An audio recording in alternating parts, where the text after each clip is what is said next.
Buenos días a todos, muchas gracias por estar en esta nueva píldora que hacemos desde AGE, las píldoras anti-COVID-19. Hoy tenemos a Fran Coll, que es el tesorero de AGE Región de Murcia, economista, y bueno, nos va a contar las claves económicas, ¿no?, para la empresa del COVID-19. Y nada, recordaros que podéis participar, que los micros en principio están abiertos, pero si alguien quiere levantar la mano podéis hacerlo en el chat de participantes. Y también, como la charla es grabada, si estáis viendo este vídeo en diferido a través de las redes sociales, podéis consultarnos a AGE, mandarnos vuestras dudas a través del email age@ageregiondeMurcia.com o por WhatsApp en el 968 28 25 52, ¿ok? Nada, no le voy a quitar más tiempo a Fran y nada, todo tuyo, Fran. Gracias.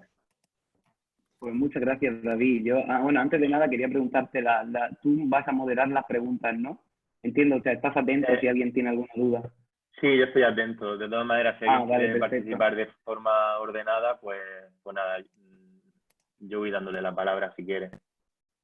Perfecto, sí, pues vamos a comenzar. De hecho, la intención de esta píldora, más que nada, es poner a los que han asistido, ¿no?, en contexto sobre cómo está la situación económica en todo esto lo relacionado al tema del COVID. De primeras no quiero ser pesimista, ¿no?, en el sentido de que pues al final tenemos que estar en estos momentos pues con optimismo y con ganas de salir adelante, ¿no? Pero sí que quiero ser realista, ¿no? Porque a mí me gusta mucho ser realista, soy un perfil muy analítico y dentro de ese perfil analítico pues tengo el punto de vista, ¿no?, de que considero que es mejor conocer la realidad que por así decirlo, que estar en un espejismo social, ¿no?, que no nos permita, por así decirlo, anticiparnos a las cosas que se van a avecinar. Entonces, en ese sentido, la intención de esta ponencia precisamente es el poner en tesitura a los oyentes, ¿no?, y poder pues, decirles cómo está la situación, cómo se presenta, y una vez eso, pues por así decirlo, los consejos que nosotros, por así decirlo, damos y que pueden ayudar a paliar la situación, dado que al final, si esta crisis nos ha afectado a todos, nos va a afectar a todos y nos va a dañar a todos. Es una realidad, pero nos debe servir, como voy a decir a lo largo de la charla, para aprender de ella y para adelantarnos a futuros escenarios que puedan ser similares a lo ocurrido hoy, ¿no? Entonces, pues, quiero comenzar precisamente a ver si esto cómo se pasa ahora. ¿Qué es el COVID-19 en términos económicos? Pues como decía, en términos económicos el COVID-19 pues es un impacto directo en la producción mundial se ha paralizado, ahora más adelante pondré un gráfico, pero como sabemos China es el 17% del Producto Interior Bruto mundial y eso ha producido, ¿no?, que su paralización haya paralizado todas las cadenas de suministro, dado que estamos hablando del primer eslabón de la cadena de valor del mundo. Es decir, la gran parte de los bienes intermedios que se utilizan para la fabricación de manufacturas en todo el planeta provienen de China y eso ha producido que ante la paralización de China la producción se haya visto afectada. Esto es un shock de oferta también, es decir, todas las empresas se han visto paralizadas y ante ello la gente no puede consumir. No es que no quiera consumir, no es un shock de demanda, es un shock de oferta porque la gente no puede consumir, aunque tiene dinero, aunque tiene ahorro, no puede consumir, ¿no?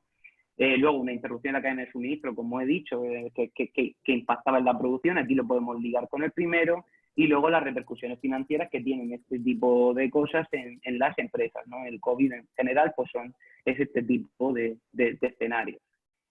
En este sentido, ¿a quién afecta el COVID, no? Pues, como sabemos, el COVID afecta al 100% de la población, ¿no? Pero como yo he querido resaltar, precisamente a los autónomos, a las pymes, a las grandes empresas y a los trabajadores de esas grandes empresas que lo están sufriendo todos los días, ¿no? Con todo lo que está pasando en el mundo, en el planeta.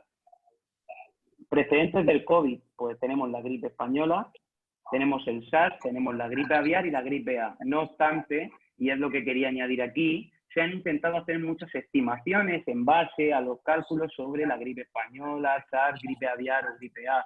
Sin embargo, no se puede comparar dado que la pandemia que estamos viviendo en estos momentos no se asemeja ni en la magnitud ni en el desarrollo de del propio virus, no se asemeja a las anteriores vividas. Estamos hablando de una pandemia completamente desconocida y que nos ha pillado muy de improviso, ¿no? No estábamos preparados y no enfrentado a una cosa que desconocíamos y que además de desconocer era más fuerte que nunca. No habíamos tenido un precedente como para poder hacer una similitud de impactos en la economía. Entonces, en ese sentido, pues todos los economistas han tenido que empezar de cero a analizar, puesto que, como veíamos en los indicadores, no había forma de poder, por así decirlo, hacer paralelismos entre estos precedentes y, por así decirlo, la crisis que en estos momentos estábamos viviendo. En este sentido, pues quiero decir los efectos que está teniendo el coronavirus en la economía, algunos efectos que han surgido, ¿no? Como puede ser la caída de la bolsa de valores, que veremos más adelante el impacto que ha tenido, en la volatilidad de esa bolsa de valores de 80 puntos, reflejando ese miedo, esa incertidumbre que tiene la sociedad ante lo que está ocurriendo, porque no se sabe. El VIX es el índice de volatilidad de los mercados financieros. A este índice le llaman el índice del miedo. Y le llaman el índice del miedo porque en un intervalo de 0 a 100 puntos, cuanto más elevado está, quiere decir que los inversores están más agitados y tienen más miedo a lo que va a pasar, una mayor incertidumbre en el mercado de valores, ¿no? Luego también una reducción en la producción, reducciones en el consumo, dado que al final no podemos consumir, reducciones en el turismo, un sector muy afectado, que por eso lo he resaltado ahí, quiebra de empresas, que puede ser en lo que derive esta situación, así como la subida del paro, que precisamente la conocíamos ayer, y veremos también más adelante en un gráfico, ¿no?, cómo pues el empleo se ha resentido. Nosotros hicimos estimaciones desde Civismo en torno a un crecimiento del paro del 25% cuando todo esto pase. Como vemos, pues estamos hablando de un impacto muy, por así decirlo, impactante, pasmoso en la cifra de desempleo, que preocupa mucho, dado que al final España es un país que, como sabemos, y como dijo Europa, lideramos el desempleo a nivel europeo, solo por detrás de Grecia, que Grecia los economistas la suelen descontar porque es un país rescatado, y en ese sentido, pues arrastrando un 14% de desempleo estructural, es peligroso que sigamos aumentando el paro. Bueno, aquí he puesto unos gráficos para poner en contexto pues lo que está representando el coronavirus. En este sentido he puesto el primer gráfico del mercado bursátil desde el brote. Como podemos ver, las caídas son verdaderamente brutales en este sentido. Son unas caídas que no se habían visto, por así decirlo, nunca en las bolsas, por así decirlo, americanas. ¿Y por qué se pone la bolsa americana? Pues porque al final los economistas consideran que se debe poner la bolsa americana por el hecho, así como está también la británica. Bueno, buenos días. Vamos a ver, es que no sé si ahora mejor o no, como se puede ¿Cómo? Nada, ya puedes seguir. Alguien que se le ha vendido una conversación. Ya lo he silenciado. Ah, vale, bueno, sí que se suele poner la bolsa americana por el hecho de que representa 1/3 de la capitalización bursátil mundial, y eso pues se hace un poco se utiliza como ejemplo para el resto de mercados bursátiles, como vemos en unas caídas que en términos económicos, para hacernos una idea, representan los 25 billones de dólares, unas pérdidas para los inversores superior al Producto Interior Bruto de los Estados Unidos, por poner un ejemplo, extrapolarlo a un ejemplo económico. En este sentido, también los bancos centrales que han recortado las tasas de interés para fortalecer sus economías, como vemos, está afectando a todas las economías en el mundo. Aquí podemos ver que todos los países en el planeta, ¿no?, pues ya han adoptado, por así decirlo, esa reducción de tipos de interés para que las empresas puedan financiarse de forma más barata, así como el propio Estado.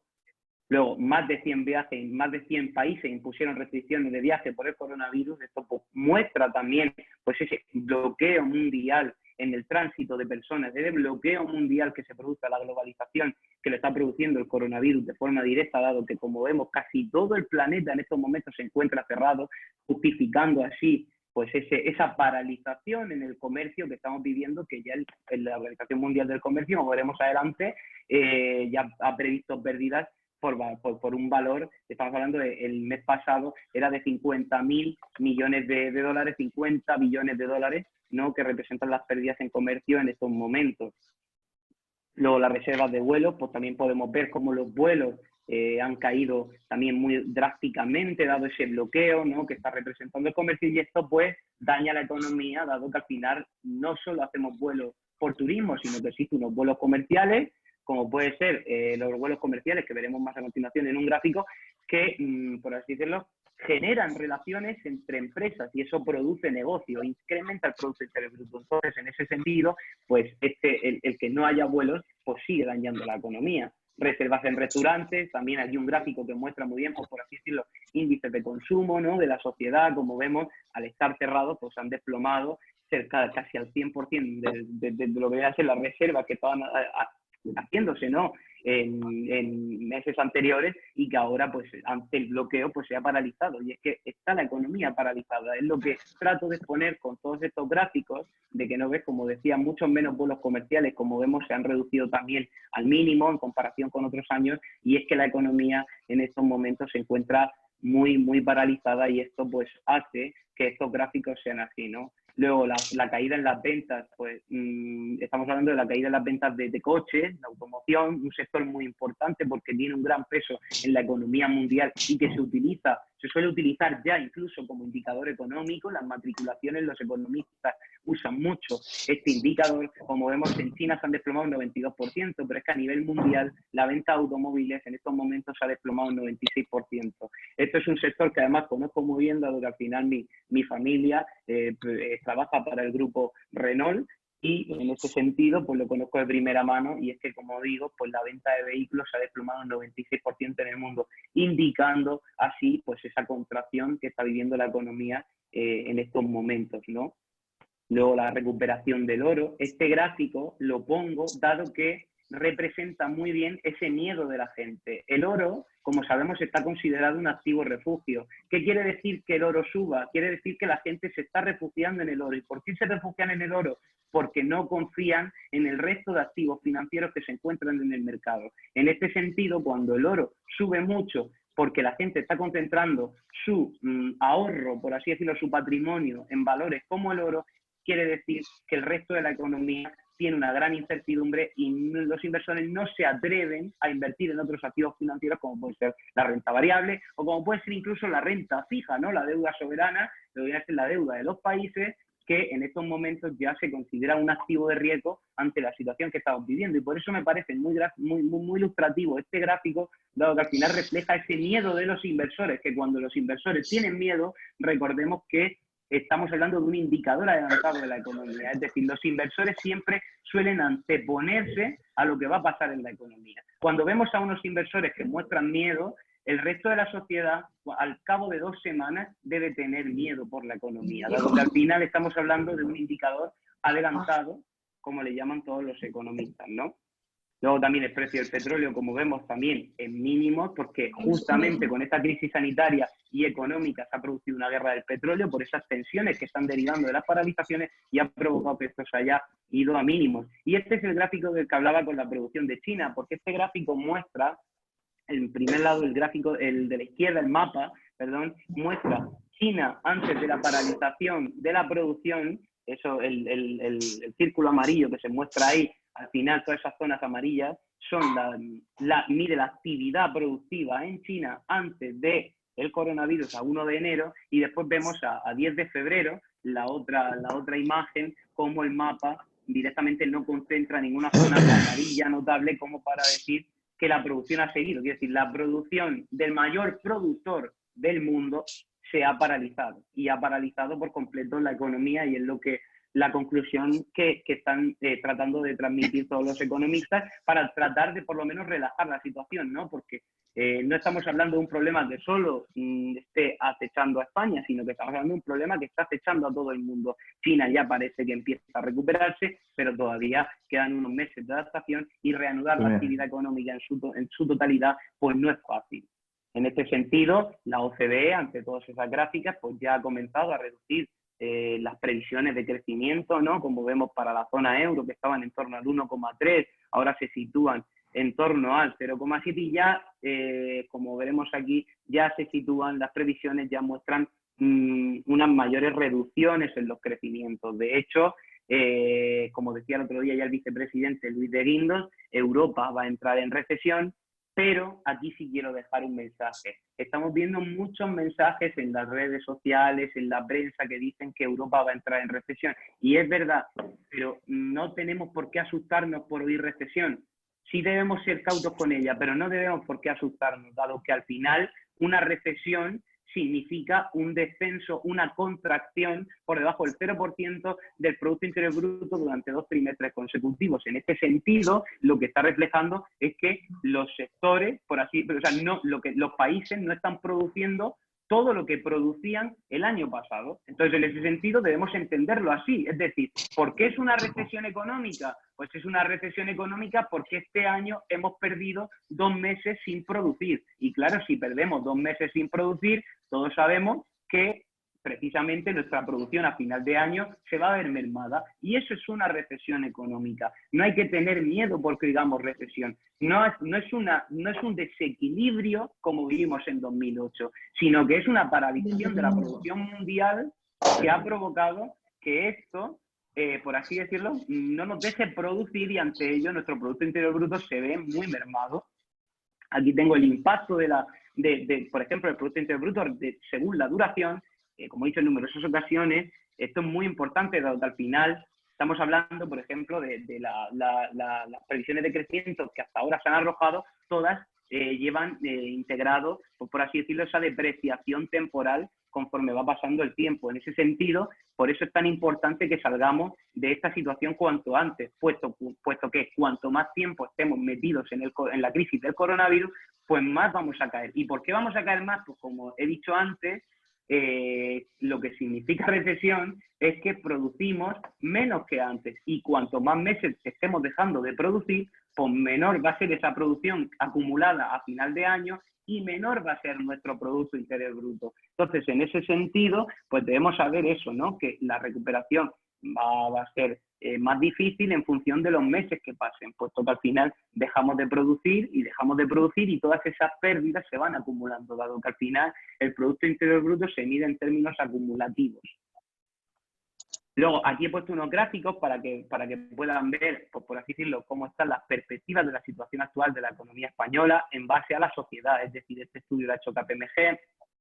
Pues, por ejemplo, considera en el primer sondeo la sociedad, el 16% de los encuestados considera que va a ser muy mala, la situación económica, ¿no?, actual, luego el 37% mala, el 24% regular, el 13% buena, así como nadie, excelente, ¿no? En este sentido, no os preocupéis por el tema de los datos porque después voy a pasar a David este PDF y aquel que lo necesite lo va a tener, ¿no? Incluso lo puedo pasar yo también a aquel que me deje su email, le pasaré todos los gráficos que incluye la presentación, ¿no? Y luego la evolución de perspectivas de la situación económica española a 12 meses es el mismo gráfico, pero cómo creen que va a evolucionar. Aquí sí vemos ya un poco de optimismo, hay gente, un 1% considera que va a evolucionar mucho mejor, un 16% mejor, un 10% igual, un 37% peor y un 35% mucho peor. Y en ese sentido es muy importante porque al final esto está encuestando a empresarios y al final la economía se mueve en base a la actuación de estos empresarios. Al final la sociedad los agentes socioeconómicos tienen un papel muy importante en la economía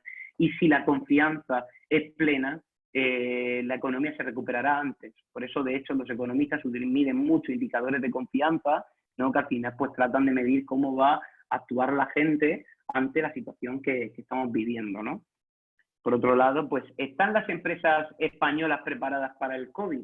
Para pasar el COVID, pues esto es muy importante. Y es que estamos hablando de que las empresas españolas, en primer lugar, es un tejido empresarial muy pequeño, es un tejido empresarial muy grande, sí, pero compuesto por empresas muy pequeñas. Es decir, las unidades de producción en las empresas son muy pequeñas. Entonces, en este sentido, aunque creamos que hay empresas como Inditex que son muy grandes, Inditex no es nada comparado al lado de la más grande alemana o comparado al lado de la más grande francesa.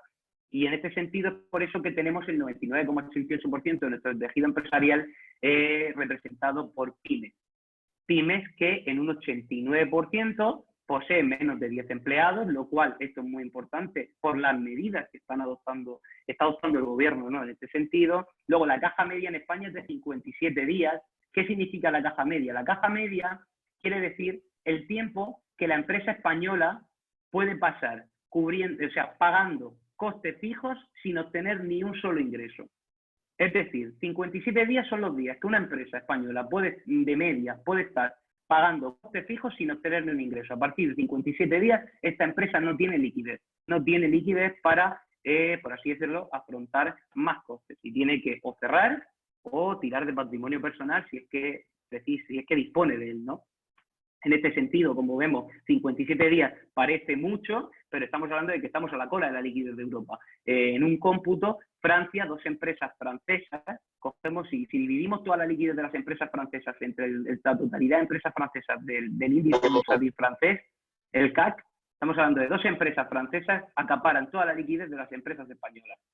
Y eso muestra cómo las empresas españolas están a la cola de liquidez en Europa. Es por eso que se ha hecho tanta insistencia en dotar a esas empresas de liquidez. De hecho, nuestro presidente Ginés no lo para de decirlo en todos los medios, ¿no? Que al final necesitamos mayor liquidez en las empresas españolas, ¿no? Y en este sentido, una escasa digitalización que a mí me parece un punto muy clave para, por así decirlo, afrontar esta crisis del coronavirus. Porque, como digo, nos ha pillado de imprevisto y muchas empresas en este país no estaban preparadas digitalmente para afrontarlo. Y lo veremos ahora a continuación. Este gráfico muestra la actitud prevista en España durante el estado de alarma, pues cómo estos porcentajes lo que muestran es de cada sector a qué rendimiento va a estar funcionando. Como vemos, ninguno llega al 100%, con lo cual tenemos que ser muy cautos, porque, por ejemplo, la actividad media es del 57%. ¿Eso qué quiere decir? Que durante todo este proceso de coronavirus vamos a estar operando en todos los sectores en cómputo al 57%. Así que, funcionando al 57%, los resultados van a ser negativos, pero tenemos que mostrar pues esa paciencia hasta que nos vayamos recuperando. Luego, el comportamiento esperado de la facturación de la empresa. Pues se ha hecho un sondeo en el que el 70% de los encuestados considera que la facturación se va a ver reducida. En este sentido, pues trato de poner en tesitura a los que nos están viendo, ¿no? Y que vean cómo se muestran los empresarios, porque estas encuestas están hechas a empresarios muy potentes en este país y que muestran, pues por así decirlo, sus pensamientos, sus percepciones sobre cómo va a pasar esto, ¿no? En el segundo sondeo vemos que ya un 77% considera que la facturación va a disminuir, con lo cual esto nos permite el concienciarnos de que debemos ser cautos a la hora de tomar determinadas medidas. Aquí, pues, como vemos, el repunte del paro, ¿no? Estamos hablando de un aumento del paro que lo sitúa ya en una cifra bastante elevada, ¿no? Y esto pues es el producto, ¿no? de esta situación que está pasando. Y como vamos a ver en el siguiente gráfico, esto refleja lo mismo. Este es el comportamiento esperado de la plantilla de su empresa cuando los empresarios han dado su opinión sobre qué es lo que creen que va a ocurrir con su plantilla. Dice, por ejemplo, el 43% de los directivos que se han encuestado consideran que van a tener que reducir su plantilla con el tema del coronavirus. Otro 45% considera que se mantendrá igual y un 11% crecerá. En torno, si cogemos el cómputo de los que se mantendrá igual y crecerá, pues por lo menos vemos que existe un optimismo por parte de más del 50% de las empresas que van a seguir manteniendo esos empleos, incluso algunos, un 11% considera que van a tener que incrementar el empleo en su empresa, o sea que van a contratar más. Luego, las medidas para pymes que se han ido adoptando, pues se han ido adoptando unas medidas como puede ser la suspensión de plazos en el ámbito tributario, los ERTE, derecho a adaptación a horarios y reducción de jornada, 100.000 millones de euros, rescate de plan de pensiones, así como moratoria en el pago de deuda. Unas medidas que considero que van en buena dirección, pero que yo, bajo mi criterio, pues considero que son bastante escasas, ¿no? Bastante escasas para lo que se avecina, dado que al final, como decía anteriormente, estamos hablando de un tejido empresarial compuesto por empresas muy pequeñas y en este sentido, si no flexibilizamos mucho las medidas, si no acabamos con esas exigencias tan altas, ¿no? Como puede ser el tema de la moratoria hipotecaria, ¿no? O el tema de los propios ERTE, que hay muchas empresas que no pueden acogerse. Entonces, en ese sentido, creo que se quedan un poco escasas para el tejido productivo que posee este país. O medidas para autónomos. Bueno, esto es que directamente no quería ni comentarlo, dado que considero que el gobierno no ha hecho nada por los autónomos, y con todos mis respetos, pero es que no ha hecho nada, y aquel que crea que ha hecho algo, pues que se dé por servido. Yo soy autónomo, para mí no ha hecho nada, yo pues lo considero así, y creo que se podía haber hecho mucho más. Y a quien le quiero atribuir todo lo que se ha logrado con los autónomos antes de que me digan, sí, hay una cuota, hay una medida para autónomos como la prestación por desempleo y demás. Eso lo ha conseguido el colectivo ATA, compañeros de AGE, en ese sentido, que ha estado luchando continuamente con el gobierno para poder sacar esas medidas para los autónomos, ¿no? Que ya, pues, por así decirlo, le empiezan a ayudar, pero como todos los autónomos, si aquí hay autónomos, sabemos, hace unos días la cuota de autónomos la tuvimos que pagar religiosamente y el Estado no nos libró de ella ni considera librarnos, por lo menos si mis previsiones se cumplen, ¿no? Porque sí es verdad que han dicho que van a devolver parte de la cuota a esas personas que no hayan podido trabajar, han tenido que cesar su actividad, pero el gasto público que va a tener que afrontar este país es tan elevado que, como dijo Nadia Calviño, no se van a reducir ni un solo impuesto ni se va a reducir ni una sola cuota. Hay que pagar, pues el Estado necesita financiación y como sabemos, la financiación del Estado la paga el contribuyente y eso no hay otra persona que lo pague. ¿Qué ocurre con las medidas? Pues lo que comentaba, esta imagen era para explicar un poco pues eso, lo que ocurre con las medidas, que yo las considero escasas en la totalidad, tanto para pymes como autónomos. Considero que el gobierno puede hacer mucho más por ellos y en ese sentido pues creo que se podía haber dotado, ¿no? Pero al margen de eso, como el gobierno al final nosotros no podemos influir en el gobierno más allá de democráticamente con nuestro voto, he querido poner qué medidas podemos tomar nosotros ante esta escasez siendo empresarios. Porque ya que, como he dicho, al final quien tiene que actuar somos nosotros y si no actuamos nosotros no podemos esperar que actúe nadie por nosotros. Entonces, en ese sentido, pues he puesto digitalización de las instituciones. Me parece muy importante el digitalizar las instituciones. Creo que España está a la cola en digitalización y, como hemos visto, el teletrabajo es una opción y muy rentable para las empresas en situaciones donde los costes fijos superan a los ingresos. Por otro lado, planes de contingencia y adaptación que al final, por así decirlo, permiten que ante esta situación tengamos una línea de actuación para poder, por así decirlo, paliar la situación. Es cierto que ante la crisis que ha venido no vamos a poder hacer nada. En este sentido, no vamos a poder hacer nada más allá de lo que ya hemos hecho. Pero sí podemos anticiparnos a futuras, que van a venir más, que esto...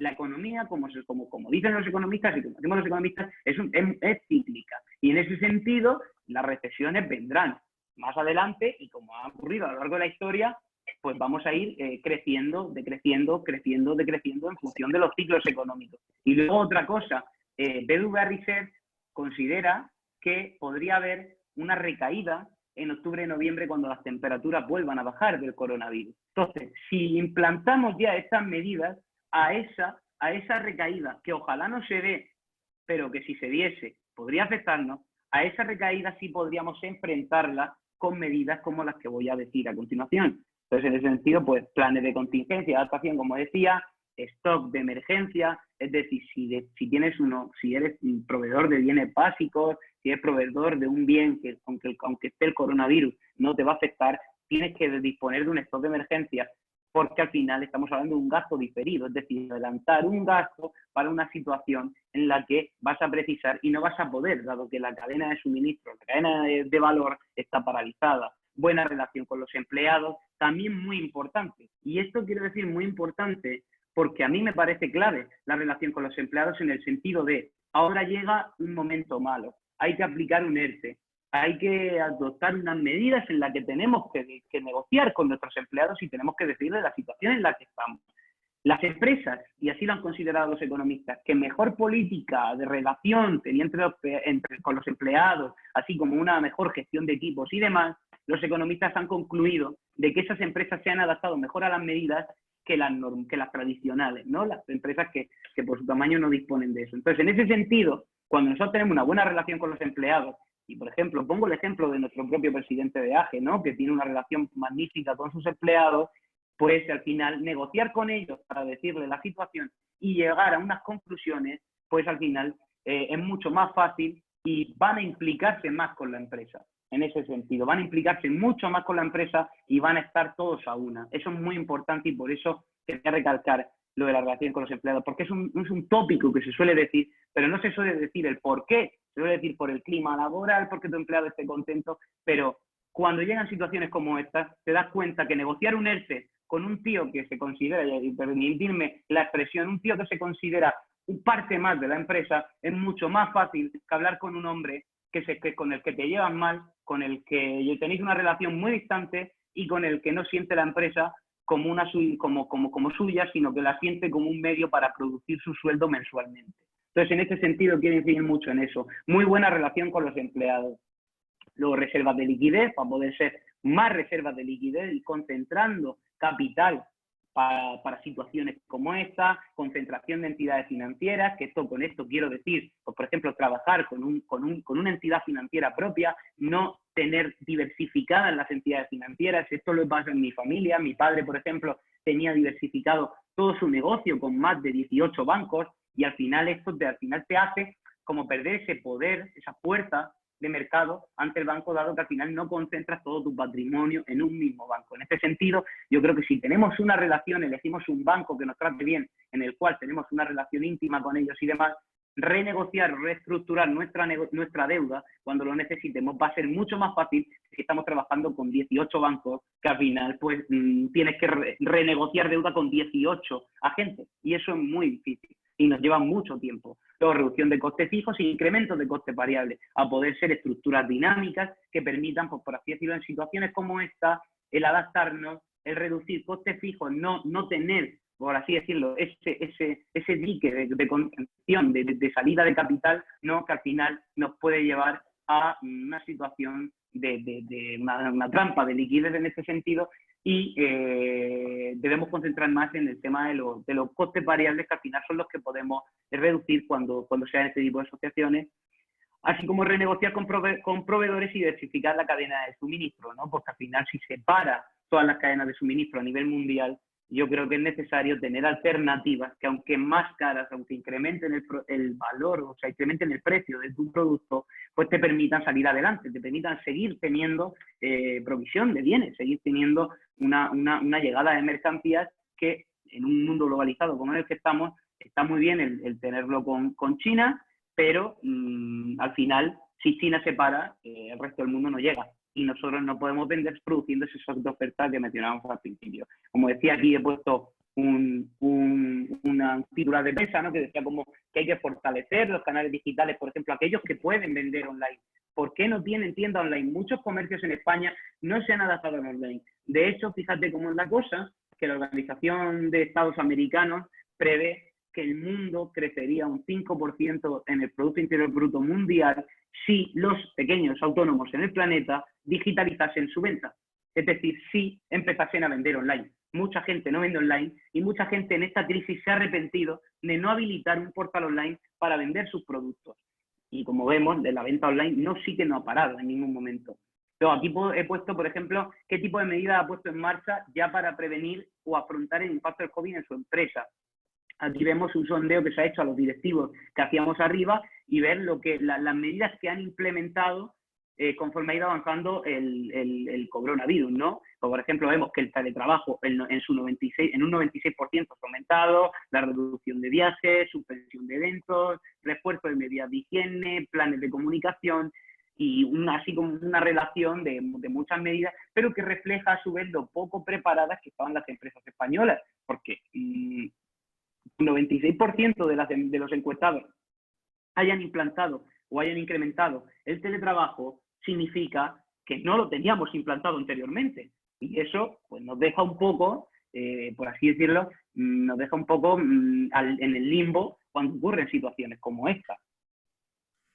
¿En qué medida cree que la situación actual transformará a lo largo su empresa? En este sentido, con el tema del teletrabajo, todo eso, esta encuesta lo que refleja es cómo creen estos directivos que la situación va a transformar su empresa. Claro, porque al final, si nosotros, por ejemplo, descubrimos que el teletrabajo es una metodología más ágil, como muestra aquí, pues como vemos, estamos hablando de que un 18% ya de esos encuestados, de esos directivos encuestados, que son directivos del IBEX 35, así como directivos de grandes empresas en España, ya consideran que van a implementar el teletrabajo en su empresa. Entonces, en este sentido, pues debemos estar viendo lo que ocurre y aprovechar estas oportunidades, aprovechar que, oye, mira, si podemos reducir los costes fijos haciendo que esa persona teletrabaje y que teletrabajando funciona bien, pues vamos a hacerlo. ¿Por qué no? ¿Por qué no vamos a aplicarlo en este sentido? Podemos aplicarlo, incluso adaptarnos mejor a escenarios como este.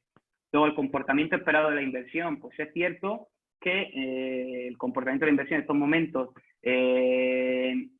se debe comportar peor que antes por el hecho de que al final las empresas no quieren destinar dinero en momentos donde precisan liquidez, pero sí vemos que hay un 18%, un 26% que considera que lo va a mantener igual. El 18% que crecerá considera que esa inversión va a ir destinada a adaptar su empresa a escenarios como este, es decir, a gastar en infraestructura digital para poder estar preparado ante esto. Entonces, si podemos tomar nota en ese sentido, es decir, oye, si tengo una empresa que digitalmente puede funcionar, puede vender, puede hacer esto, o puedo dar servicio de esta forma, pues adaptémoslo, puesto que las empresas en España ya están preparando sus estructuras para adaptarse a escenarios como este a través de la digitalización.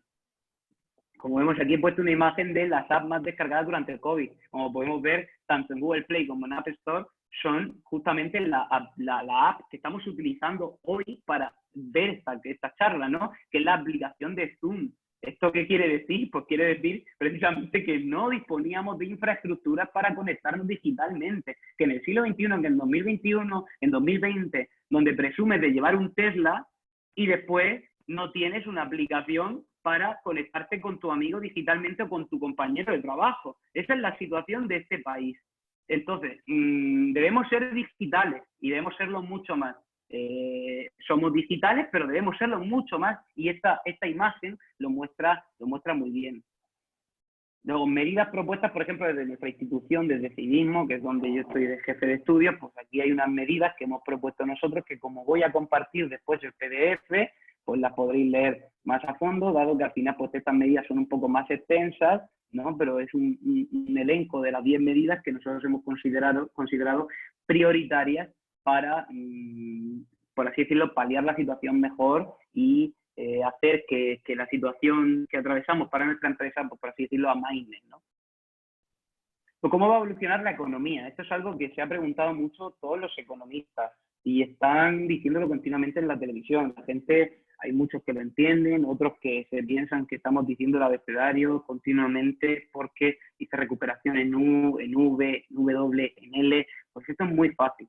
La recuperación en U, pues como vemos en la imagen, es una recuperación en la que pues el proceso de recuperación es más lento, decrecemos, nos tiramos un tiempo sin crecer y después volvemos a crecer en torno a los meses, al año, pues así.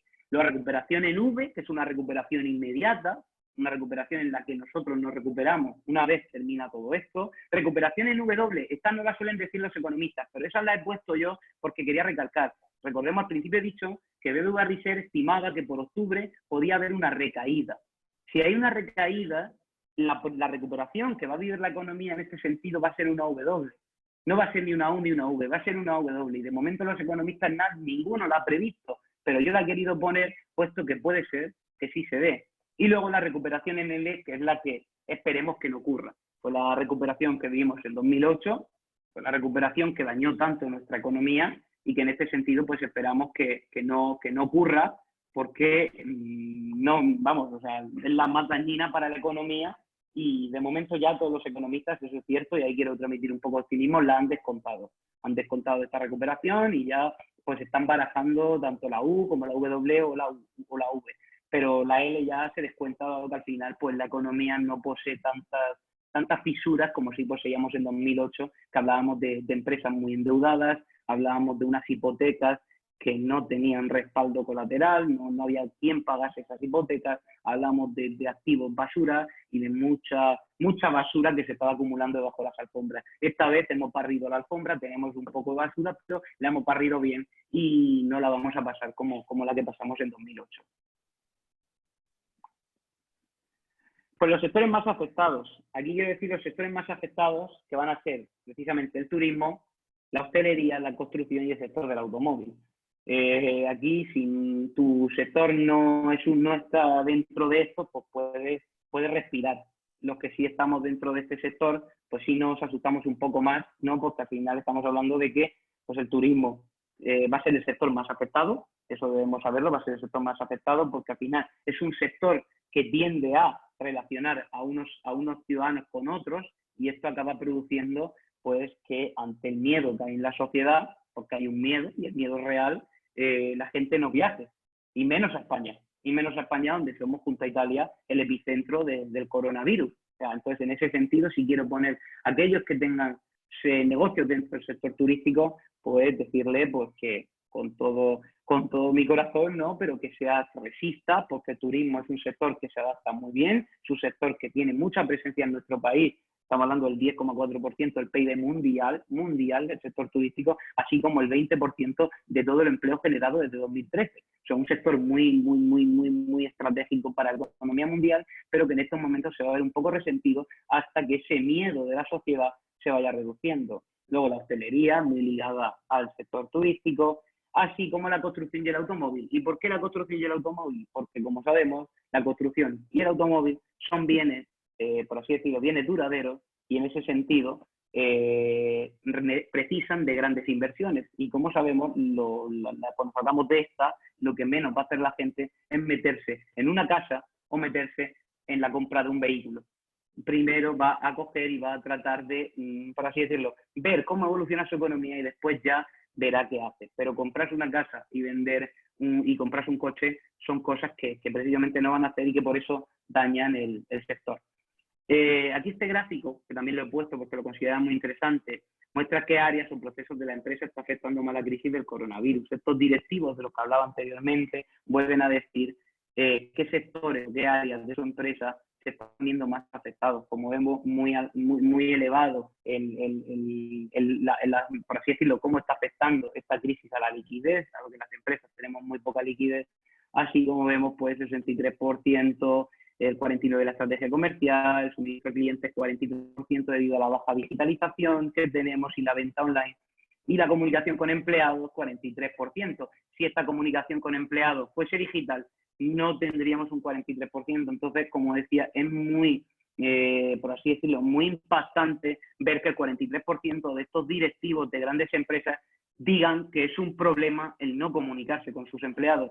Como he dicho, en el siglo XXI considero que no puede ser un problema porque, como igual que nosotros nos estamos comunicando aquí, podrían comunicarse ellos.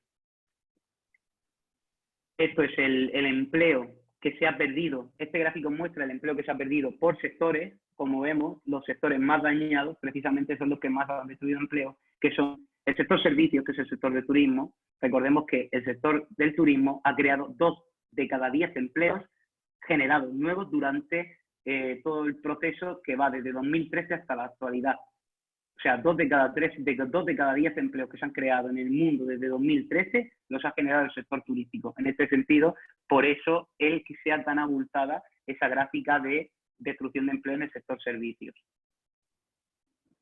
Los sectores que se recuperarán antes, pues aquí he querido meter justo en contraposición a los sectores más afectados, ¿qué sectores se van a recuperar antes? ¿O qué sectores prevemos que se van a recuperar antes? Aquí hemos metido, por ejemplo, las industrias que vendan bienes inferiores, los sectores de primera necesidad, como las panaderías, supermercados, que esos directamente que ni se han apagado, el transporte, por así decirlo, tanto de mercancías como el transporte de pasajeros, así como el comercio, el pequeño comercio. Con lo cual, si tienes un comercio, en cuanto esto pues arranque, lo que preveemos desde los economistas pues es que tú puedas volver a vender sin ningún problema, dado que al final, como he dicho, es un shock de oferta y no un shock de demanda. Es decir, la gente no puede consumir porque no le dejan, no porque no pueda, porque no tiene ingresos, no tiene, por así decirlo, dinero o ahorro, no, es porque no le dejan y por eso no puede consumir. Los comercios de mercancías, aquí ya he ido metiendo, por ejemplo, el comercio de mercancías como algo importante, ¿no? Todos aquellos que vendemos al exterior, todos aquellos que tenemos empresas localizadas en el exterior, o aquellos que vendemos a China, a Europa, a Estados Unidos. El comercio de mercancías, esto es el barómetro que hace la Organización Mundial del Comercio. Este barómetro se va moviendo entre ese marcador, ¿no? Que mide un poco como las previsiones o la percepción que tiene ahora mismo, la tendencia que tiene ahora mismo la Organización Mundial del Comercio, y en este sentido, pues como vemos, el comercio de mercancías se va a resentir mucho. Y se va a resentir mucho porque no solo ha sido una cosa que se ha paralizado por el bloqueo de fronteras que están haciendo todos los países, sino que muchos políticos están utilizando un discurso nacionalista en momentos como este para, por así decirlo, tratar de producir repliegues en las cadenas de valor y recuperar o renacionalizar empresas. Y en este sentido, pues sí quería decirlo para todos aquellos que vendan mercancías al exterior, esta crisis del coronavirus, si algo también va a afectar, va a ser a las relaciones comerciales entre todos los países del mundo. Es por eso que si vendemos al exterior, debemos tratar de diversificar nuestras mercancías y nuestros clientes, puesto que las relaciones multilaterales que tienen ahora mismo todos los países se están deteriorando muchísimo. Y de esta crisis vamos a salir con muchas secuelas en materia de relaciones comerciales con países como puede ser China o puede ser Estados Unidos. Incluso podríamos llegar a un escenario en el que la guerra comercial que tanto hablábamos antes de que pasase todo esto del coronavirus se vea, por así decirlo, intensificada tras el coronavirus por esas tensiones que están derivando de Estados Unidos y China, que están continuamente enfrentados por el liderazgo mundial del comercio global. Por ejemplo, estos directivos en la actividad internacional, esta de la que estoy hablando, ¿qué opinan los directivos y no la Organización Mundial del Comercio? ¿Qué opinan los directivos? Pues aquí los directivos son más optimistas que la Organización Mundial del Comercio. Ellos creen que el 50% ha creído que va a permanecer igual, va a seguir vendiendo mercancías al exterior igual. Algunos optimistas ya dicen que un 14% de optimistas dicen que va a aumentar, o sea que van a vender más al exterior. Al final, si tu cliente está en Europa, pues esto es posible, porque al final en Europa no hay barreras y vender no hay problema. Pues si tu negocio está en China o en Estados Unidos, y peor aún, si está en los dos, pues ahí sí puede ser que tengas ahí unas pequeñas dificultades, por lo menos hasta que esto se recupere. ¿Qué se recuperará? Yo digo, estos problemas, lo que quiero decir es para nada más que pase esto, pero no obstante, conforme vaya pasando el tiempo, esas relaciones multilaterales volverán por así decirlo, a relajarse y todo volverá a la normalidad, que va a volver a la normalidad.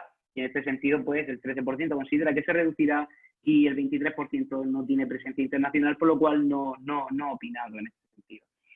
Y bueno, para meter un poco de optimismo y ya ir acabando, que se hace el tiempo, he querido meter, por ejemplo, el indicador del PMI del sector manufacturero. En este sentido, como vemos, aquí vemos una gráfica que muestra la actividad del sector servicios, así como la actividad del sector manufacturero. Esta caída que se ve al principio de la gráfica muestra la gran crisis de 2008, una crisis que sacudió mucho a nuestra economía, que duró hasta 2012. En este sentido he querido poner para que veamos cómo se recuperó todo tras esa crisis de 2008 y todo ha vuelto a la normalidad. Todo ha vuelto a la normalidad y no solo hemos vuelto a la normalidad, sino que hemos crecido por encima de esa normalidad. Hemos crecido por encima y nos hemos recuperado perfectamente y hemos salido adelante. Entonces, en ese sentido, este gráfico lo muestra incluso hasta mejor, ¿no? Porque esto es un gráfico que muestra la evolución de, en este caso, el MSCI, que es un índice que replica, por así decirlo, la economía mundial. Y en este sentido, como vemos, esas barritas que pone, esos puntitos que pone ahí está escrito, son las grandes crisis que ha vivido la historia, nuestra historia, las grandes crisis económicas, incluida la de 2008 que se ve ahí en Global Financial Crisis, y aún así, como vemos, hemos seguido creciendo, hemos salido de todas hemos salido y de esta también vamos a salir. Simplemente hay que tener paciencia, hay que adaptar nuestra empresa, hay que prepararnos y hay que ser más cautos a la hora de estar previstos ante este tipo de escenarios, puesto que si no estamos preparados para esto, pues nos pasa como le ha pasado a Estados Unidos, que Donald Trump, en un momento que parecía que lo tenía todo controlado, se va a jugar su gobierno incluso por no prever esta situación, cosa que sí ha hecho China, que ha previsto la situación y se va a hacer con el liderazgo de la economía mundial. Entonces, en ese sentido, tenemos que, como he dicho, ser muy cautos y estar preparados, porque si estamos preparados, afrontar esto es mucho más fácil y yo creo que también va a mejorar nuestra empresa a futuro, aunque todo esté bien. Porque al final creo que debemos adaptar las empresas al siglo XXI y España precisamente tiene unas empresas que todavía le falta mucha adaptación. Estamos a la cola de liquidez, estamos a la cola de digitalización, estamos a la cola de muchas cosas, ¿no? Que muchos indicadores que muestran pues cómo tenemos que reforzar nuestras empresas y prepararlas ante esta situación. Porque podemos, porque vivimos en un gran país, vivimos en un país con mucha infraestructura tecnológica y creo que debemos seguir reforzándola, invertir en innovación y desarrollo y seguir continuando, ¿no? Esta innovación que hacemos constantemente en nuestras empresas y que precisamente son los autónomos y las pequeñas empresas las que más lo hacen, más incluso que las grandes, ¿no? Entonces, en este sentido, quería meter un mensaje final en el que os decía a todos, pues, poniendo en contexto con todos los gráficos que hemos visto de la coyuntura económica, de los indicadores coyunturales, pues el tema de que vamos a salir de esta y nos recuperaremos. Simplemente paciencia, mucho ánimo y seguir como vamos, seguir luchando contra esta crisis, aguantar y bueno, pues tratar de adaptarnos lo máximo posible. Y para finalizar, pues nada, muchas gracias, ha sido un placer el poder contaros esto y quedo disponible por si David y compañía considera que podemos hacer preguntas, pues quedo disponible. Sí, si alguien quiere hacer preguntas, que levante la mano, que lo escriba en el chat, porque como somos bastantes personas. A ver si puedo poner esto. Dejar de compartir. Mira, Oye, Fran, lo primero, José, muchas gracias y fantástica la presentación. Muchas gracias. ¿La vas a poder colgar o mandar al grupo? Porque está muy bien. Claro, efectivamente. Para poder revisarla. La voy a mandar a David para ver si David la puede colgar en algún sitio de AGE y Sí, que pueda tenerla todo el Fran, mundo. si Vale, quieres, o por correo ahora también. mismo sí. Perdón. Que la verdad que lo has explicado muy bien. Por correo también podrías enviarlo. Sí, Claro, Sí, por supuesto. ahora mismo lo pueden mandar en el grupo de aquí del chat, pueden mandar el archivo Sí. si quieren. Y así lo descargáis todos ya. Ah, sí. Lo ¿Puedo tenéis mandarlo ya en el chat? calentito, recién sacado, sí. A ver, Es comentar en el chat. así no se nos olvida, ya lo tenéis por ahí. Y luego quien esté interesado, pues nos lo pedís, nos ponéis el email o lo que sea y os lo mandamos. Voy a ver si Pero puedo bueno, mandarlo por el ahora sí. con Si el os vais chat, pero ahora vamos, si os vais al chat del grupo, ahí lo tenéis como archivo y le dais a descargar y se descarga. Vale, ha levantado la genial. mano ha levantado la mano José Antonio. Le voy a reiniciar el audio. José Antonio, dinos. José ¿Me Antonio. escucháis? Sí. Vale. Que me gustaría saber, Fran, cuál es tu visión acerca de la evolución que va a tener sobre todo el sector del turismo en estos meses que vienen. Pues a ver, es lo que estaba comentando. El sector del turismo, el problema es que es un sector que, como he dicho, precisa del desplazamiento de turistas.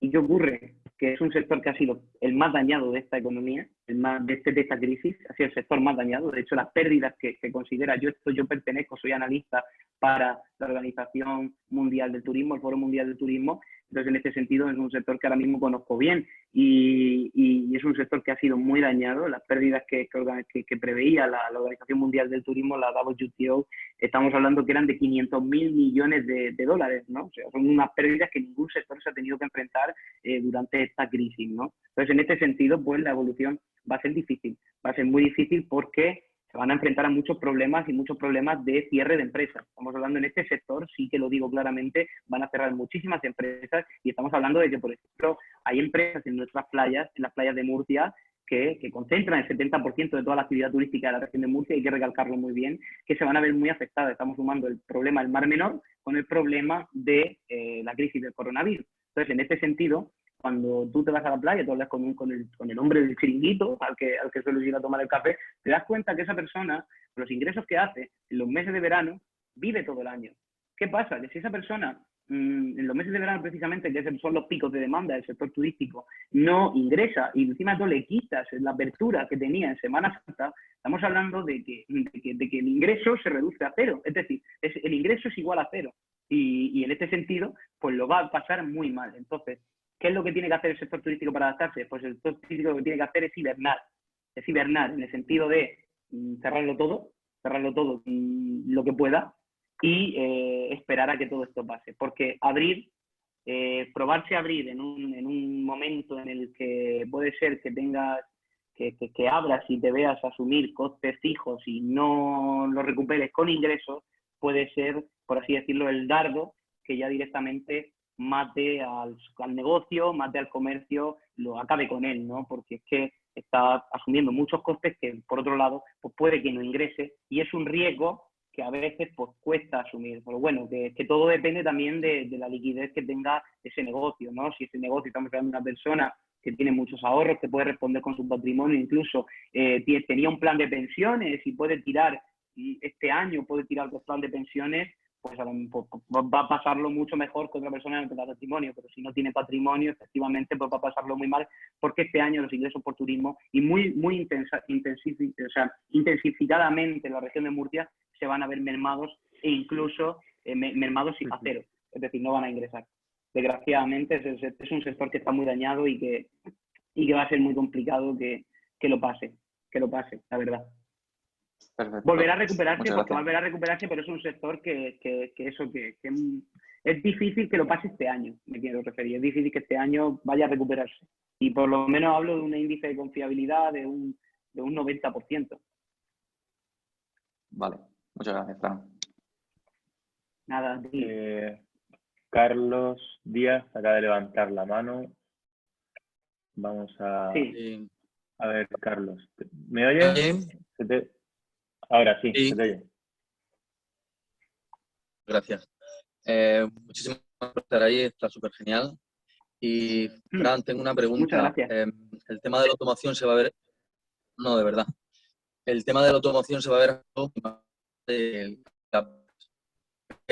la relación que se manda por el sector de primera necesidad, el sector del automóvil de reparación.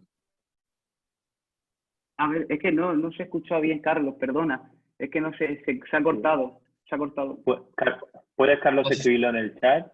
Creo que, bueno, ahora pregunta por el sector de la automoción. He escuchado el sector de automoción, pero es que me ha faltado alguna pregunta y quería respondérselo a todos. Sí, si quieres, Carlos, ponlo por escrito en el chat y que lo lea, y lo leo yo, lo lee Fran. Y bueno, si quieres, mientras tanto, hablar en general de la automoción. Sí, bueno, a ver, el sector de la automoción, lo que es un sector además que a mí me toca muy de lleno, porque es un sector Para que ventas, mi padre dice. pues, precisa. Venta de coches, eso precisamente lo que iba a hablar. Es un sector que me toca muy de lleno porque mi familia pues está metida en el sector de automoción y además con la casa Renault, ¿no? Entonces, en este sentido, pues es un sector que se va a ver afectado en tanto en cuanto que la gente lo último que va a poder hacer cuando salgamos de esta, ante el miedo que nos ha traído el COVID, es consumir productos, por así decirlo, de necesidad, controlando mucho los gastos, ¿no? Los gastos se van a controlar mucho en el sentido de que no van a gastar en lo que ellos consideran bienes, como le diría comúnmente, capricho, ¿no? Pues es cierto que el coche a veces no es un capricho, es una herramienta, incluso una herramienta más que capricho, pero es un gasto elevado, y ese gasto elevado en una situación como la que estamos, donde la gente va a salir muy poco reforzada en liquidez, pues por así decirlo, no va a tener ahorro para poder meterse en un coche o va a poder consumir eso. No obstante, por el otro lado, por el sector de la reparación, y este sí que, eso sí va a funcionar muy bien, pero al final, precisamente, ¿qué va a pasar? Que como la gente no tiene liquidez para comprarse coche, el sector de la reparación se va a reforzar mucho más, se va a ver muy reforzado porque la gente va a arreglar más sus coches y va a tener que eso. Por ese lado, eso es lo que es que justamente esta pregunta me la hizo mi padre también y se la comenté así, se lo dije igual. El sector de la reparación, sabemos que el sector de automoción tan peculiar que cuando perdemos por un lado ganamos por otro, porque si no te compras un coche nuevo tienes que arreglar el que tienes, y eso es así, o sea, no queda otra. Entonces, en ese sentido, pues ese mensaje optimista, ¿no?, de que por el lado de la reparación sí vamos a tener un gran volumen de negocio, por el lado de las ventas lo vamos a tener, pero de forma paulatina, y se va a ir recuperando poco a poco con el paso del tiempo. Pero sí, la gente volverá a comprar coches, o sea, al final es así. Y de hecho hay mucha gente que en esta crisis ha teletrabajado y tiene ahorros, incluso me han hablado diciendo que están pensando en comprarse un coche cuando todo esto pase. Por ejemplo, empleados de Mercadona, ¿no?, que están cobrando hasta plus y extras por trabajar en la crisis, y que a lo mejor le viene bien para la entrada del coche. Ahora que también están dando créditos fácilmente. Gracias, Fran. Inmaculada también tiene una pregunta. Adelante, Inma. Hola, buenos días a todos. No sé si se me escucha o lo hago por el chat mejor. ¿Se De escucha bien? momento te escucho. Ah, Sí, de genial, momento te perfecto. escucho. Ok, estupendo. Pues bueno, buenos días a todos. Gracias por la invitación. No soy de la asociación, pero me he colado así. Y la verdad que es un placer porque ha sido muy, muy interesante la exposición. Tenía una pregunta doble. Como analista de turismo que comentabas hace un minutito, me interesaría un poco saber tu opinión sobre cuándo crees que volverá un poco la normalidad dentro del sector y sobre todo me preocupa también mucho la posibilidad de que esto se alargue a la hora de movimiento internacional. O sea, ¿cuándo podremos, porque ya se está escuchando de que puede haber ciertas limitaciones en un momento en lo que es la movilidad internacional y saber un poco tu opinión sobre esto? Si crees que, como bien has comentado, italianos y españoles que estamos marcados probablemente, si podría a lo mejor, yo estoy pensando en el sector, por ejemplo, de movilidad de los críos, que un poco lo conozco bastante cercano en cuanto a desplazamientos de los chavales, estudiantes a nivel de inversión lingüística y demás, todo este sector que no se habla mucho de él. Se habla del turismo, pero es un sector que está absolutamente parado desde hace ya un tiempo Y en su y me gustaría totalidad. saber es un subsector, digamos, dentro del turismo, pero que yo entiendo que se va a ver de alguna manera bastante afectado y probablemente mucho más allá del levantamiento del estado de alarma y que la cosa se puede alargar un poquito más. Un poco esa es la pregunta. Gracias. Pues sí, no, muchas gracias, además muy interesante en el aspecto de que pues aquí pasa un poco, el turismo pasa un poco como los coches y de explicar el por qué. Cuando el turismo internacional se reduce, se incrementa el turismo nacional. En este sentido, si la gente deja de viajar a países extranjeros, la gente no va a dejar de viajar, va a dejar de viajar a países extranjeros, pero se va a mover en España. Entonces, en ese sentido, pues vamos a tener españoles en playas españolas y vamos a tener a italianos en playas italianas. Es decir, vamos a ver mucho más reforzado el turismo interior que el turismo exterior. Y en ese sentido quería pues, por así decirlo, meter el mensaje de que hay una oportunidad hacia ese turismo, de que la gente, pues, aparte del compromiso que ya tiene con sus propios conciudadanos, ¿no? A la hora de decir, oye, pues este verano voy a dejar el dinero en mi playa, en el chiringuito de mi región, porque lo necesita y no me voy a ir a Cerdeña ni me voy a ir allí porque tengo miedo de pillar alguna pandemia nueva, como ya incluso algunos alientan, ¿no? Entonces, en este sentido, pues es verdad que vamos a ver reforzado el turismo de interior. Y por otro lado, el tema de cuándo va a volver a la normalidad el sector turístico. Yo creo que no este año, desgraciadamente, no este año. Yo creo que el sector turístico va a volver a la normalidad a partir de Semana Santa del año que viene. La Semana Santa del año que viene va a ser muy fuerte, va a ser muy, muy fuerte, pero muy, muy fuerte. Es decir, si estás muy relacionado con el mundo del turístico, te lo digo abiertamente, ¿no? Y con cercanía me tomo el permiso, ¿no?, de poder decirte que te prepares, porque la gente va a venir con muchas ganas de viajar, pero existe una serie de miedos, ¿no?, que en estos momentos pues, paralizan esas intenciones de viaje. Pero recordemos, no viajamos no porque no tengamos dinero, no viajamos no porque, por así decirlo, no podamos, no viajamos por ese miedo a contraer el coronavirus. Entonces, en ese sentido, ¿cuándo todo volverá? Cuando ese miedo se disipe, cuando ese miedo amaine y ya la gente sepa que puede ir a Italia o que puede ir a España sin el peligro de coger alguna enfermedad. Entonces, por ese sentido, creo que este verano ya nos pilla muy apresurados, estamos muy apresurados, que vendrá gente, que va a venir, pero que va a venir pues muy moderada la llegada, ¿no? Y que a partir de la Semana Santa del año que viene empezaremos a ver ese fuerte repunte y, como digo, un repunte que incluso considero que marcará récords. Porque va a pillar a la gente con mucho impulso de demandar el turismo. Además, a mí mismo, por ejemplo, yo soy una persona que viaja mucho, yo trabajo entre España y Nueva York y precisamente, hombre, a nadie se le ocurre ir ahora a Nueva York, ¿no? Pero yo estoy deseando salir, estoy deseando viajar, estoy deseando irme. Lo que pasa es que no puedo, primero porque no me dejan ahora, pero cuando pase por ese miedo que me va a paralizar, a decir, coño, es que voy a ir a un sitio que está muy afectado, ¿no? Entonces, en ese sentido, pues eso, se va a lastrar por ahí. Espero haber respondido bien a tu pregunta. Si ha faltado algo, me lo puedes decir. No, bueno, no sé si estoy en línea, pero nada, perfecto. Muy bien, gracias. Muchas gracias a ti misma. Gracias. Ha levantado la mano. Una consulta solo. Dime. Te he mandado a tu correo el PDF. Mira a ver si lo puedes subir tú a chat. Que yo estoy, Venga, no... mientras lo busco yo, mientras no te preocupes, y lo pongo yo aquí en el grupo. Estoy Ha levantado la estaba mano. criticando. Nada, no te preocupes, ahora lo subo yo. Nacho, al ataque. ¿Qué tal? Fran, otra vez aquí Hola, contigo. Nacho. Otra vez darte las gracias, que la verdad ha sido espectacular la charla. Me ha gustado mucho sobre todo lo de la salida, porque eres la primera persona que escucho decir que la L descartada. Y eso la verdad que me da un gusto oírlo que no te pueden imaginar. Así que, y lo de la W, la verdad que la había escuchado poco, pero fantástico. Pero yo solo quería comentar, yo no entiendo, no soy analista ni nada de nada, mi día a día es trabajar y verla venir.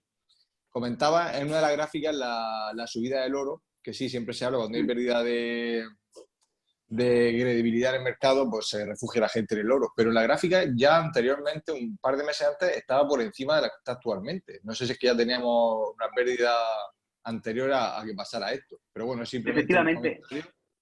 Un Sí, eso te lo voy a explicar porque además lo tengo bien. Y es que eso es Genial. porque en los últimos tiempos la rebaja de los tipos de interés tan pronunciada que se ha hecho por los bancos centrales ha provocado que los activos financieros, ante la reducción de ingresos por parte de la banca, ¿sabes cómo está la banca ahora mismo? Que incluso están que van a quebrar muchos bancos. De hecho, Bankia y BBVA ya están pendientes, ultimando la fusión, y ya los bancos están muy mal, están muy mal. Entonces, en este sentido, ante la baja rentabilidad que estaban dando los activos financieros, que no estaban dando nada, tú sabes, los depósitos no estaban dando nada, incluso había que pagar por esos depósitos. La renta fija había que pagar por tener renta fija, y la renta variable tenía un riesgo muy elevado con esa elevada volatilidad que veníamos arrastrando. Entonces, en ese sentido, la gente lo que hizo fue invertir en oro para conservar, por así decirlo, su dinero en activos, refugio y demás. Pero que, no obstante, por así decirlo, lo que ha pasado ahora, que por eso he recalcado, es que hubo un bajón. De eso la gente entró a la renta variable animada por esa volatilidad de ver el IBEX bajando a los 100.000 puntos, y cuando lo vio otra vez empezar a subir y bajar, dijo la gente, no, yo he entrado, pero yo me vuelvo a salir. Y volvió al oro, y entonces se produce ese repunte que se produce. Pero veníamos de concentrar muchos activos en oro, porque es que la rentabilidad de todo en estos momentos es escasa. O sea, hay que asumir riesgo, pero riesgo elevado si quieres sacar rendimientos en estos momentos, la verdad. Genial, muchas gracias por la aclaración. Otra cosa, simplemente de comentario, que yo que sé que tú vas a muchas tertulias y eres un gran altavoz aquí que tenemos en Murcia. Cuando decía la ministra Calviño que los impuestos hay que seguir pagándolos porque la sociedad debe seguir subsistiendo, eso me parece pan para hoy, hambre para mañana. Porque si a los autónomos, a las pequeñas empresas y medianas nos sigue apretando, nos sigue ahogando, vamos a aguantar lo que aguantemos. Cuando no estemos, ¿quién va a mantener ese estado del bienestar que dice ella? O sea, yo pienso que deberían ayudarle ahora a todos esos pequeñitos, ayudarnos de la medida que se pueda, endeudándose incluso el Estado.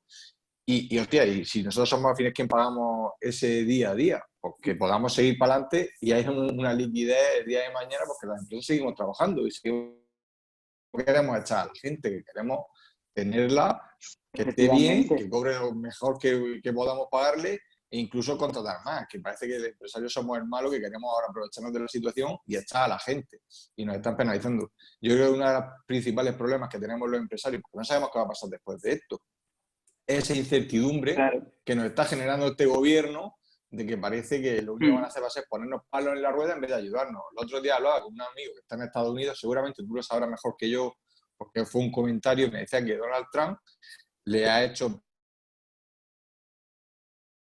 para financiar su liquidez, e incluso si mantenía o generaba más empleo a fondo perdido, me comentaba. O sea, eso es una manera de decir, oye, apuesto por mis empresarios, no como aquí, no. Si despides, 33 días. Si te fuerza que después de unirte tengas que aguantarlo a la fuerza 6 meses. Te vaya como te vaya. Son cosas que es populismo puro y duro. Entonces yo creo que lo que más genera a nosotros incertidumbre, a todos esos empresarios que pueden hacer una encuesta y ahora mismo están todos, o estamos todos con más miedo que otra cosa a ver qué va a pasar, es porque tenemos un gobierno que en vez de decir, oye señores, no va a pasar nada, vamos a hacer lo que dijo el presidente prioridad, lo que haga falta, cuando haga falta y donde haga falta, pero con tomate, es lo que están haciendo. No dejar a nadie todo atrás, lo contrario. no dejar a nadie atrás, que están quedando que bien. no van a dejar a nadie atrás. Claro, entonces ahora mismo no, te cobro la cuota al autónomo, muy bueno, ahora si quieres la puedes devolver. Tía, pero vamos, que son cosas sin sentido. Y yo creo que eso va a hacer bastante en la... A ver, te hemos perdido, Nacho. Sí. Okay. No sé qué ha pasado. Ahora. No sé qué ha pasado. Bueno, simplemente es esa pequeña, que yo sé que tú estás en todos esos debates, oye, que ahora mismo lo único que va a hacer es ser reivindicativo, porque es que no nos queda otra. Y lo digo continuamente. Seguro, de hecho, seguro. Todos los días estoy publicando artículos, de hecho en Instagram, que es @FCOCol, así como en mi Twitter, que es @FColMorales. Subo continuamente todos los artículos que publico, tanto en el Huffington Post, como en CNN, como en 5 días, como en Expansión, como en el Pan Am Post, así como en distintos medios, no en La Razón y en otra serie de medios en los que escribo mi análisis económico semanal. Suelo publicar en torno a los 20 artículos semanales de análisis económico, sobre todo análisis centrado en España, es todo macroeconomía, como lo que he puesto en la charla. Y vamos, en ese sentido totalmente de acuerdo, Nacho, y lo he dicho en numerosas ocasiones. De hecho, las medidas que han salido para autónomos, ya lo recalcó Lorenzo del Amor, solo 3 de cada 10 autónomos se pueden acoger a ellas, igual que la medida de alquileres, porque digo esas dos porque son las dos últimas. La medida de alquileres solo se permite la moratoria en el pago de alquiler a personas que tengan su vivienda con grandes tenedores.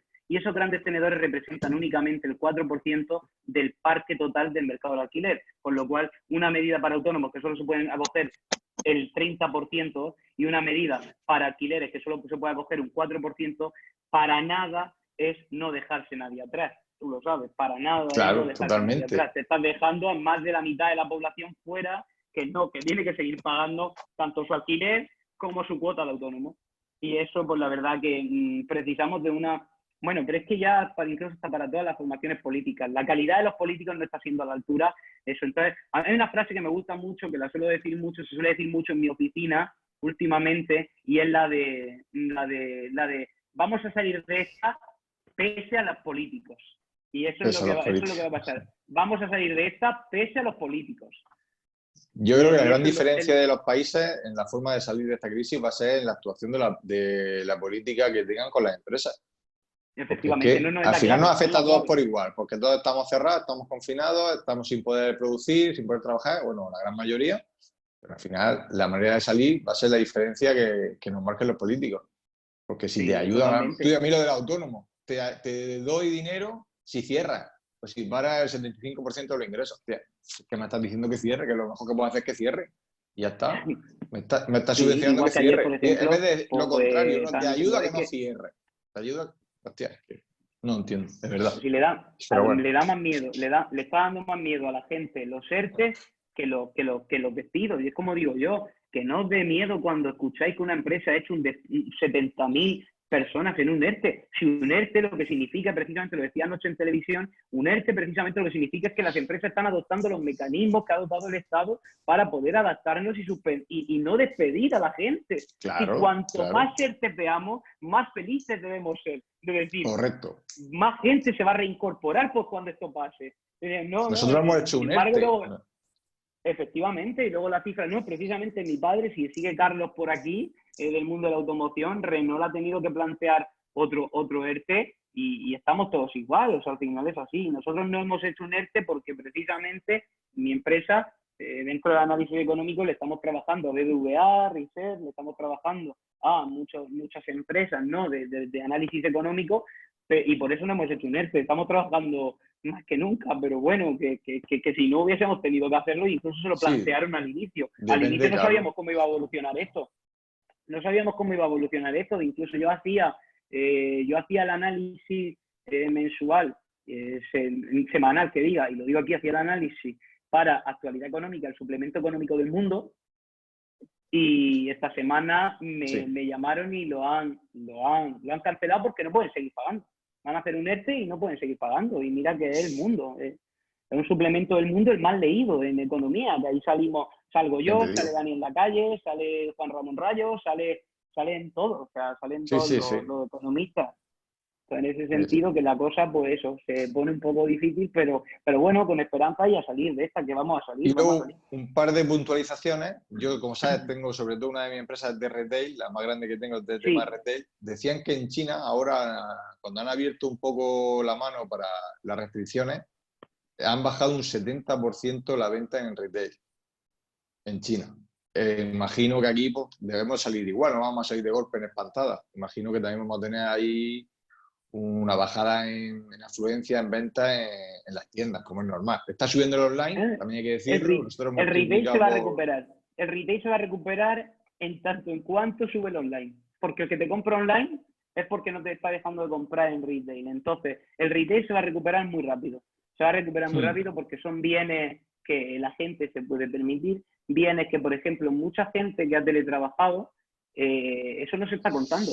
Pero hay mucha gente, por ejemplo, y no quiero generar odio. Y te digo, en mi ánimo no generar odio, pero los que estamos trabajando no nos han despedido, pues no estamos consumiendo. Yo no puedo salir a consumir, no puedo salir a cenar, no puedo hacer nada. Entonces, pues, por ejemplo, me he propuesto que cuando esto pase, porque además mi pareja con la que vivo con ella me lo ha dicho, me he propuesto que vamos a comprar y precisamente los electrodomésticos que no hemos dado cuenta viviendo en casa que necesitábamos determinados electrodomésticos. O sea, sobre todo una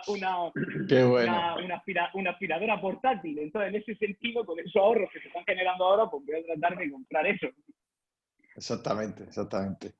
Pues yo creo que el retail se va a recuperar bien porque estamos hablando de un sector que al final es consumo habitual, no es cíclico, como el de los coches. El de los coches sí es cíclico, el de las casas es cíclico. Esos consumos sí son cíclicos. O sea, tú no te compras un coche y mañana vas por otro y después vas por otro y hoy me voy a ir a una boda, voy a comprar un coche. Lo otro sí, el consumo de retail, se me rompe el microondas, tengo que ir. Se me rompe el colchón, tengo que ir. Y precisamente... Nos ponemos un detalle así gracioso, estamos viviendo mucho tiempo en casa, los electrodomésticos los estamos deteriorando mucho, le estamos dando mucha tralla a las herramientas de casa e incluso algunos vamos a tener que renovarlos. Vamos a tener que renovarlos. Sí. Así que eso. Pues nada, pues mil gracias de nuevo y espectacular, como siempre, Fran. Muchas gracias a ti, Nacho. Un abrazo. Hasta luego. Hasta luego. Gracias, Nacho. No sé si alguien tiene alguna pregunta. Dile a David que está colgado el PDF para que quien lo quiera solicitar, que lo solicite por mi mail y se lo mandamos.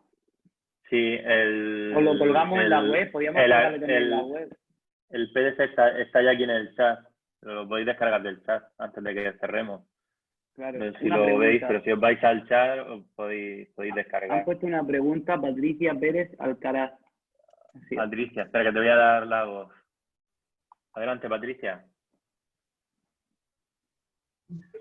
Cuando podáis, Fran. ¿Sí? Patricia, adelante. Prefiere escrito. Vale. Pues escrito. Vale. Venga, pues no silencio. Pues nada, si tenía alguna pregunta antes. Sí, a ver, puedo... ¿Cómo no sé si sabéis... sí, perdón.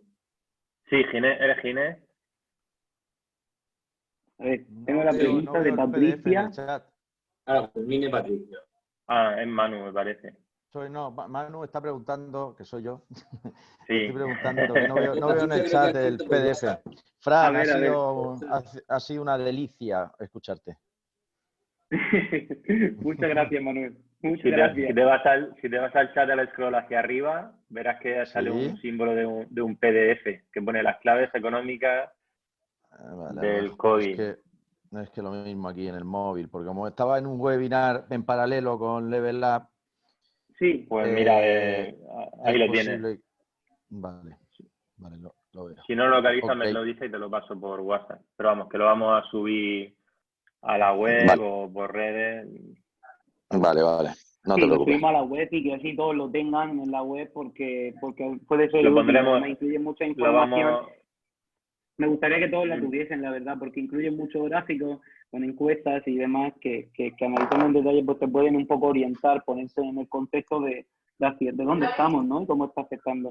Y luego Patricia ha preguntado de cómo ve que será la evolución en el sector reformas. Le contesto a la pregunta de Patricia, ¿no? O sea, yo creo que el sector reformas precisamente es un sector que no se va a ver afectado en su totalidad, en el sentido de no es un sector que se tenga por qué ver afectado más allá de la pérdida de ingresos para las familias, ya sea por desempleo o por determinada situación, pero no es un sector que esté siendo afectado por el coronavirus de cierta forma. Es decir, no es como el turismo, que hay un miedo que lo paraliza. Tampoco es como, por así decirlo, el comercio, que hay, por así decirlo, unas tensiones comerciales que lo paralizan. No es como otras series de sectores como la hostelería, que también está ese miedo, el contacto con gente que lo paraliza. El sector reformas un sector que tampoco es el sector de la construcción, no es acometer inversiones para crear un edificio, sino hacer una reforma. Entonces yo creo que en ese sentido, pues quizá a lo mejor se puede ver lastrado un poco en el sentido de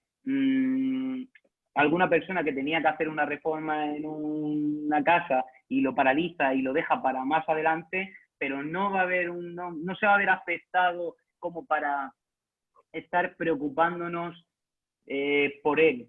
No, yo creo que no se va a ver afectado en ese sentido. De hecho, ayer precisamente en televisión hablábamos con un hombre que tenía una empresa de reformas de Águilas y él decía que muchos clientes le habían llamado para que cuando pasase todo esto del coronavirus fuese a hacerle una reforma porque dice que se habían dado cuenta estando en casa que necesitaban hacerle una reforma a la casa y dice que ya tenía los contratos incluso firmados, ¿no? Entonces, en ese sentido yo creo que puede sufrir un descenso por esa reducción de ingresos, pero no hay un factor que podamos resaltar para decir el sector se va a ver afectado porque es que este sector lo podemos ligar con el COVID en este aspecto. No existe eso. Entonces, al no existir eso, no consideramos que sea un sector amenazado. No consideramos que sea un sector amenazado de forma directa. Indirecta quizás por esa reducción de ingresos, pero nunca de forma directa. Espero haberte respondido.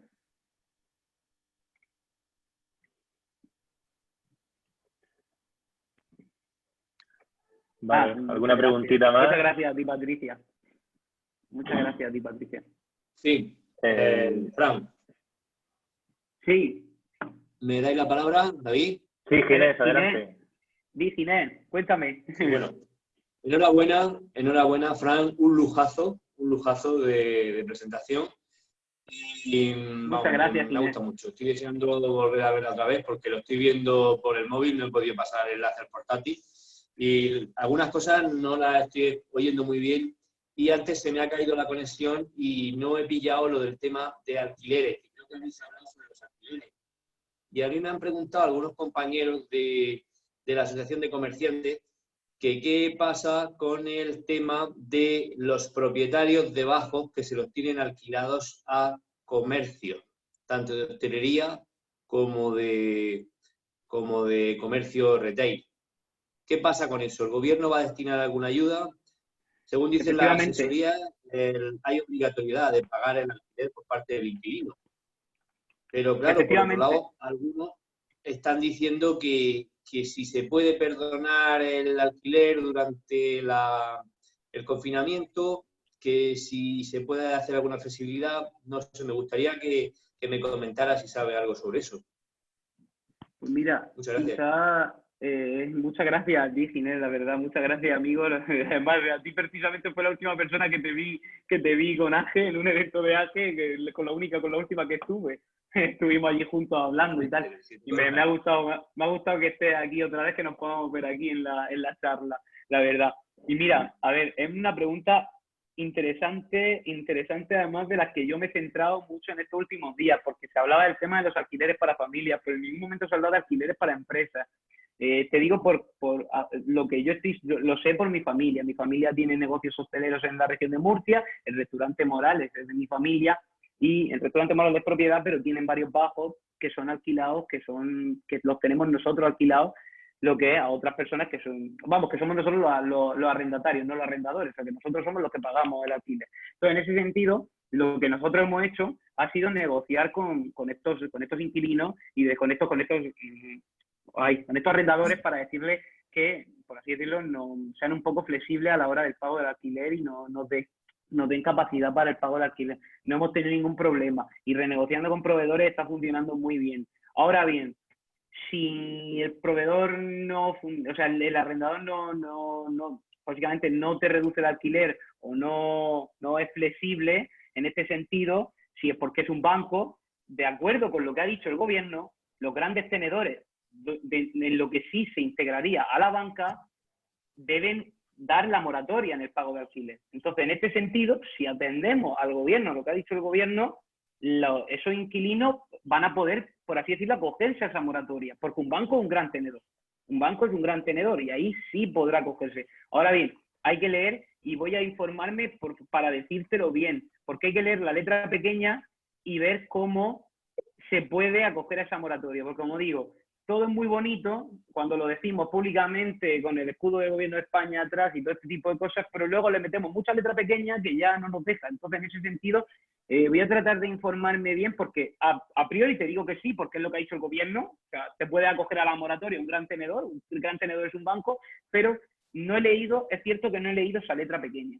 No la he leído todavía. Salió la medida hace 2 días y no he leído todavía la letra pequeña. Me la voy a leer y te voy a tratar de pasártela.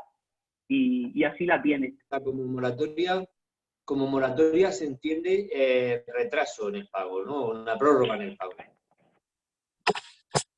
Pero siempre igual tenedores. A ver, espérate que se me ha ido el... A ver, ¿ahora? ¿Me escuchas? ¿Cómo? Sí, pero muy flojito. No, he perdido... Yo sí te oigo. Sí. Lo escucho mejor. Es que he perdido porque se me han acabado la batería de los cascos y lo he perdido. Ahora, dime. Ahora. Sí, a ver, que como para los grandes tenedores dices que se contempla una moratoria. Como una moratoria se entiende como un aplazamiento del pago. O sea, el pago sigue sintiendo, hay obligatoriedad de hacerlo, pero que o bien se pospone para otros meses o se va fraccionando en mensualidades sucesivas. Efectivamente, lo están haciendo sobre todo en prorrateo. Sí, efectivamente, lo están haciendo en prorrateo. Te prorratean, lo negocias tú con el propio banco a la hora de decir, pues en base a tu rating crediticio, pues mira, lo vamos a hacer, le vamos a sumar a estas cuotas 100 euros más, al final de mes 50, lo que tú puedas, lo que consideres que te lo puedo hacer para cobrar. Pero es un prorrateo lo que están haciendo, o en su defecto también están haciendo ampliaciones posteriores como en la hipoteca. Es decir, tú, por ejemplo, quieres, cuando te vayas a hacer una amortización y te quitas, por así decirlo, el coste ese y lo pagas todo junto si quieres. Están dando opciones en función de las necesidades de los clientes. La verdad es que se están adaptando ahí bastante bien. Se están adaptando muy bien porque, por eso he dicho... Tenedores. Efectivamente, los grandes tenedores. ¿Los pequeños arrendatarios?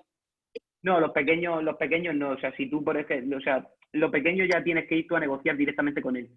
Porque los pequeños no se incluyen. No se incluyen porque en este país el problema, la principal fuente de ahorro son las hipotecas, son, por así decirlo, la vivienda, y tenemos mucho hipotecado. El 80% de las personas que viven en este país tienen hipoteca. Entonces, en ese sentido, si tú coges a una persona que tiene piso, o tiene un piso, una segunda propiedad que la alquila y tal, si le quita a lo mejor esa renta que él percibe, a lo mejor se ve afectado. Entonces, en ese sentido, tú ya eres el que tiene que negociar con la persona para que te dé la flexibilidad que necesites. Pero es como yo he dicho en numerosas ocasiones y he reclamado en la televisión todos los días que voy. Y es que si seguimos dejando desamparado a la persona ante la posibilidad que existe de que le digan que no le van a aplazar los pagos del alquiler, o que le digan que tiene que pagarlo, pase lo que pase. No obstante, yo sí digo que la verdad que la gente está entendiendo lo que pasa. Incluso a una amiga mía, ayer su casera le dijo que se echó a llorar cuando su casera le dijo: quédate en casa, no me pagues hasta que esto no pase y hasta que tu situación no vuelva a estar bien. O sea, estamos viendo quizá ahí un poco también el lado más humano de la gente por culpa de como he dicho, ¿no? De todos nuestros políticos que nos dejan solos cuando los necesitamos, y ante eso pues tenemos que echarnos una mano la sociedad civil, los que estamos aquí, y oye, yo te tengo a ti el bajo comercial alquilado y tú no estás recibiendo, y pues podemos apoyar, arrimar el hombro los dos y salir adelante juntos. Entonces, en ese sentido están entendiéndolo muy bien, pero si son de grandes tenedores, sí que la moratoria es obligada. O sea, es obligada en el aspecto de que el gobierno ya ha dicho que los grandes tenedores van a tener que ceder, a hacer una moratoria, ya sea BlackRock, sea BBVA, sea Santander, sea quien sea, pero todos los grandes tenedores tienen que hacer la moratoria. Así lo ha dicho el gobierno, así fue la medida. Ahora hay que leer la letra pequeña, que me la voy a leer para decírtela, pero la medida dice: todos los grandes tenedores hacen moratoria. Y en ese sentido, si tiene el piso alquilado a un banco o tiene el bajo comercial alquilado a un banco, debe hacer moratoria. Es así. Muy bien. Muchas gracias, No obstante, te lo resolveré, Ginés, te lo resuelvo ahora. Muchas gracias a ti. Muchas gracias a ti siempre. Pues nada, si no tenemos más preguntas, agradecer a Fran la presentación, su tiempo, y a todos vosotros. Recordaros que podéis hacer preguntas también por redes sociales o en nuestro WhatsApp, etcétera, de AGE, o por mail, como queráis, y que todas las píldoras que estamos haciendo las subimos a YouTube, que no solo esta de Fran, sino todas las que hemos hecho y seguiremos haciendo. Nada más, un abrazo, mucho ánimo y feliz viernes a todos. Gracias. Muchas gracias a todos, muchas gracias. Y un saludo a todos, un saludo y mucho ánimo, como ha dicho David. Mucho ánimo, porque de verdad lo necesitamos en estos momentos. Hay que luchar. Hasta luego, Ginés. Hay que luchar. Mucha fuerza a todos.